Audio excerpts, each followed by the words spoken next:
Hi friends, welcome to my channel. So, ఈరోజు for each activity గురించి next okay. So, first మనం get date activity తీసుకుందాం. So, ఇది get method activity. ఇది చాలా ఉపయోగపడుతుంది. So, get the files okay. So, అలానే సెట్టింగ్స్‌లో మనకి వర్క్ స్పేస్ ఎక్స్టర్నల్ అంటే సో, మీరు ఏదైతే ఫైల్స్‌ని పాయింట్ ఔట్ చేస్తున్నారో అది వర్క్ స్పేస్‌లో ఉన్నాయా? లేకపోతే ఎక్స్టర్నల్ డేటా సోర్స్ అనేది మనం స్పెసిఫై చేయాల్సి ఉంటుంది. బట్ ఫర్ టైమ్ బీయింగ్ నేనైతే వర్క్ స్పేస్ లేఅవుట్స్ తీసుకున్నాను కదా! దాని తర్వాత సో, డైరెక్టరీ ఏంటి? సో, మనకి డైరెక్టరీ వచ్చేసరికి ఇది source data. Okay. Just copy చేయండి. ఓకే. సో, దాని తర్వాత మనకి సో, ఫైల్ టైప్ ఏంటి? Delimited text okay. అలానే సో, ఇక్కడ ఫీల్డ్ లిస్ట్ అని ఉంటుంది. సో, నేనైతే చైల్డ్ ఐటెమ్స్‌ని సెలెక్ట్ చేశాను. ఓకే. సో, ఇది మీకు ఆల్రెడీ చెప్పిందే నేను. సో, దాని తర్వాత ఇప్పుడు మనకి ఫర్ ఈచ్ యాక్టివిటీ ఉందన్నమాట. జస్ట్ కాపీ చేయండి. మీ పేరు మార్చండి ఏదో ఒకటి. The files okay. అలానే సెట్టింగ్స్‌కెళ్తే ఇక్కడ మనకి సీక్వెన్షియలా లేకపోతే సో, అంటే ప్యారలల్‌గా రన్ అవ్వాలనేది నేనైతే సీక్వెన్షియలే ప్రిఫర్ చేస్తాను. సో, దాని తర్వాత ఐటెమ్స్ ఓకే. ఐటెమ్స్ అనేది మనం స్పెసిఫై చేయాలా. గుర్తుంచుకోండి. సో, ఫర్ ఈచ్ యాక్టివిటీకి అరే అనేది మనం ఇన్‌పుట్‌గా ప్రొవైడ్ చేయాల్సి ఉంటుందన్నమాట. అంటే ఏదైతే గెట్ మెథడ్ డేటా యాక్టివిటీ నుంచి వచ్చిన అవుట్‌పుట్‌ని దీనికి ఇన్‌పుట్‌గా ప్రొవైడ్ చేస్తామన్నమాట. Okay.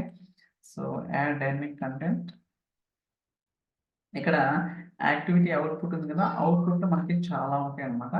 Get the files return value లేకపోతే చైల్డ్ ఐటెమ్స్ ఎగ్జిస్ట్ ఇలా మనకి సో, డిఫరెంట్ టైప్స్ ఉంటాయి. నేనైతే చైల్డ్ ఐటెమ్స్‌ని సో, చూడండి చైల్డ్ ఐటెమ్స్‌ని ఓకే చేస్తాను. దాని తర్వాత within the so, for each యాక్టివిటీస్‌లో మనకి ఏమేమి యాక్టివిటీస్ ఉన్నాయో ఇక్కడ మనకి లిస్ట్ ఔట్ అవుతుందన్నమాట. For timing 0 activities.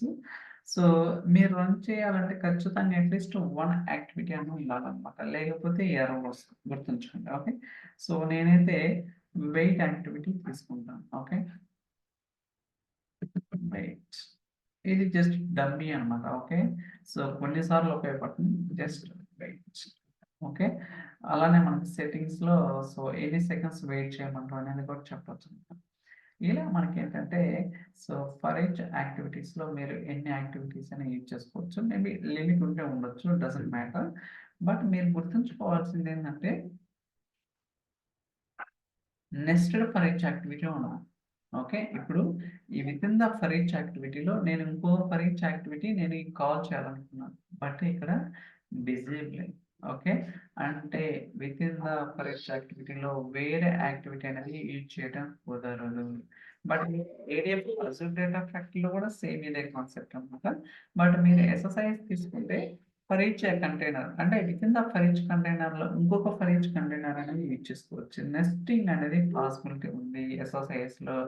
బట్ ఇక్కడికొచ్చేసరికి ఏందంటే నెస్టింగ్ ఫర్ ఈచ్ యాక్టివిటీ అనేది ఉండదనమాట. సో, దానికి ఆల్టర్‌నేట్ ఏందంటే వేరే పైప్‌లైన్ క్రియేట్ చేసి ఈ పైప్‌లో ఉన్న పారామీటర్స్‌ని వేరే పైప్‌లో పారామీటర్స్ పంపించి అలా కాల్ చేయాల్సి ఉంటుందనమాట.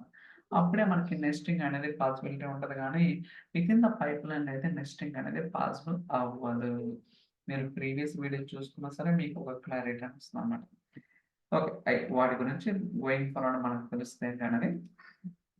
ఇప్పుడు రన్ చేద్దాం. So, click on run. Okay. So, let's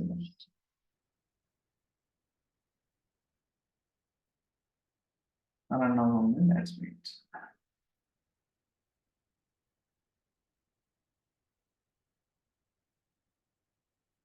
so, get the files ఇది ప్రాసెస్‌లో ఉంది. In progress. ఓకే. ఇది సక్సెస్ అయింది. ఇది లూప్ అవుతుంది. ఓకే. That's it. సక్సెస్ అన్నమాట. సో, బేసికల్‌గా ఫస్ట్ గెట్ ద ఫైల్స్ అనే యాక్టివిటీ రన్ అవుతుంది. దాని తర్వాత లూప్ ద ఫైల్స్. అంటే ఇక్కడ మనం ఇందాక చెప్పా కదా! అరే ఈ వచ్చిన అవుట్‌పుట్ అనేది దీనికి అరే కింద ఇస్తున్నాం కదా! అయితే ఈ అరేలో ఎన్నైతే ఐటెమ్స్ ఉంటాయో అన్ని సార్లు మనకి లూప్ అవుతుంది. సో, బేసికల్‌గా మీరు అబ్జర్వ్ చేస్తే గెట్ ద ఫైల్స్ అనేది సో, ఎన్నున్నాయి ఇక్కడ? 2 చైల్డ్ ఐటెమ్స్ ఉన్నాయి. ఇది ఒకటి, ఇది ఒకటి. అందువల్ల సో ఇది మనకి ఫర్ ఈచ్ యాక్టివిటీ అనేది ఎన్ని సార్లు రన్ అయింది? 2 సార్లు. ఇది ఒకటి అండ్ ఇది ఒకటి. మనకేంటంటే సో ఫర్ ఈచ్ యాక్టివిటీ అనేది వర్క్ అవుతుంది. ఓకే. ఇక్కడ సింపుల్ కాన్సెప్టే. ఓకే. బట్ ఇది లేకుండా అంటే సో ఫర్ ఈచ్ యాక్టివిటీ అనేది మీరు ఫైల్స్‌ని గ్రూప్ చేసేటప్పుడు ఖచ్చితంగా get metadata for each activity అనేది మోస్ట్ ఆఫ్ ది కేసెస్ అయితే మీరు యూజ్ చేయడం జరుగుతుందన్నమాట. మనం రియల్ టైమ్ ఓరియెంటెడ్. బట్ గుర్తుంచుకోండి. సో ఫర్ ఎగ్జాంపుల్ ఈ యాక్టివిటీస్‌కొచ్చి నేను డిలీట్ చేస్తాను. ఓకే. సో ఇది డిలీట్ చేసి మళ్ళీ రన్ చేస్తాను. చూడండి ఎలా వస్తుంది. So for each activity loop the file should have at least 1 activity. So ఏదైనా ఒక యాక్టివిటీ అనేది ఖచ్చితంగా మీరు స్పెసిఫై చేయాల్సి ఉంటుందండి. అప్పుడే మనకి ఈ ఫర్ ఈచ్ యాక్టివిటీ అనేది వర్క్ అవుతుంది. లేకపోతే ఎర్రర్ అనేది రావడం జరుగుతుంది. ఈవెన్ మీరు ఇది హైడ్ చేసుకోవచ్చు అండ్ ఎక్స్పాండ్ ప్రాజెక్ట్ చేసుకోవచ్చు అన్నమాట. ఓకే. అంటే ఈజీ కన్వీనియన్స్ పర్పస్. ఓకే. ఇలా మనకి డిఫరెంట్ ఆప్షన్స్ అనేది ఉంటది. బట్ ఈ యాక్టివిటీ అనేది చాలా చాలా పవర్‌ఫుల్. ఓకే. సో మీరు ఫైల్స్‌ని ఇటరేట్ చేసేటప్పుడు సో నెస్టింగ్ అప్పుడు కూడా మనకి చాలా ఉపయోగపడుతుందన్నమాట. బట్ మీకు తెలుస్తది ఏంటన్నది గోయింగ్ ఫార్వర్డ్ అయితే. సో దీని గురించి ఆల్రెడీ చెప్పానండి. For example okay. ఇప్పుడు చూడండి నేనేం చేస్తానంటే సెట్టింగ్స్‌కెళ్ళి సో చైల్డ్ ఐటెమ్స్ వేరే తీసుకుంటాను. ఐటెమ్ నేమ్ అనేది. ఓకే. సో ఇప్పుడు ఈ సెట్టింగ్స్‌లో ఆ వచ్చిన అవుట్‌పుట్‌ని చైల్డ్ ఐటెమ్స్ కాకుండా ఐటెమ్ నేమ్ తీసుకుందాం. So clear content item. Okay. Click on okay. So అలానే దీంట్లో కూడా ఒక యాక్టివిటీ యాడ్ చేస్తాం. Wait activity. Activities okay. Wait. Okay. పేరేమి ఇవ్వాల్సిన అవసరం లేదు. జస్ట్ డమ్మీ ఇస్తే సరిపోతుంది. Save and run.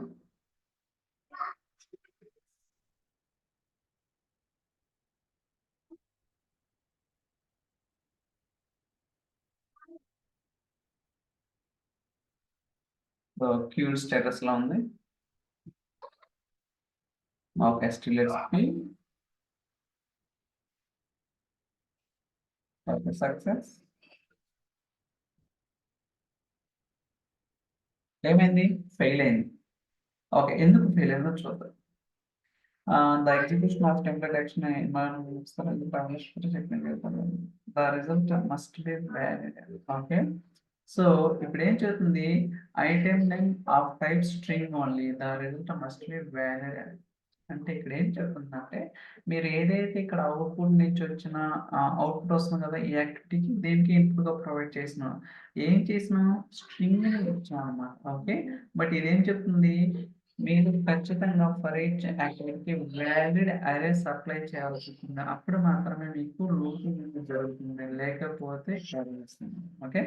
ఆ పేరులోనుంది ఫర్ ఈచ్ అంటే మల్టిపుల్ ఐటెమ్స్‌ని ఫర్ ఈచ్ అంటే it's not like a valid అరే అన్నమాట. అరేని మనం అరేలో మల్టిపుల్ ఐటెమ్స్ లేకుండా వాటిని ఇటరేట్ చేయడం కోసం. గుర్తుంచుకోండి. ఖచ్చితంగా సో మీకు ఒక్కోసారి ఏదన్నా ఎర్రర్ మెసేజ్ తెలిపాక మనకి డీటెయిల్స్ అనేది క్లియర్‌గా చెప్తుందన్నమాట. ఏంటనేది కొంచెం అర్థం చేసుకుంటే సరిపోతుంది. పెద్ద కష్టమేం కాదు. ఐ థింక్ దర్శనం తీసుకునేది ఈ వీడియో మీకు నచ్చిందని అనుకుంటున్నాను. ఇన్ కేస్ ఈ వీడియో గనుక మీకు నచ్చితే like, share, subscribe. Okay. So thank you so much for watching. Thanks for watching. By.